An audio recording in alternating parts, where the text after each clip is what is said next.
première ministre britannique a déclaré qu'elle restait fidèle à son accord sur le Brexit, très décrié avec l'Union européenne.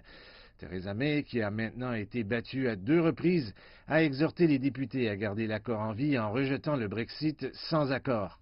Je veux quitter l'Union européenne avec un bon accord. Je crois que nous avons un bon accord. Oui, l'option sans accord est meilleure qu'un mauvais accord. Mais je travaille pour que nous partions le 29 mars avec un bon accord. Cette position laisse croire que peut-être Mme May reviendra devant le Parlement avec son accord pour un 3e essai. Campés dans l'ombre du Parlement britannique, les médias du monde entier attendent le dernier rebondissement de la saga du Brexit. À l'intérieur, Philip Hammond, le chancelier de l'Échiquier, a lancé une mise en garde contre ce qu'il a appelé le risque d'un Brexit sans accord. Partir sans accord signifierait des perturbations importantes à court et moyen terme, et une économie plus petite, moins prospère à long terme que si nous partions avec un accord.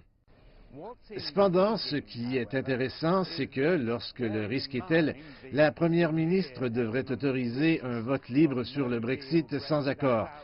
Cela est interprété ici comme une mesure de son autorité, car beaucoup des membres de son parti qui siègent au Parlement seraient heureux de la défier. La saga ici est accueillie avec beaucoup de frustration à Bruxelles. Je suis contre toute prolongation, que ce soit d'un jour ou d'une semaine, si cela n'est pas basé sur une opinion claire de la Chambre des communes pour quelque chose que nous savons qu'ils veulent. À Londres, ils ont voté en faveur de la suppression d'un Brexit sans accord, mais de nombreuses questions sur la voie à suivre restent sans réponse.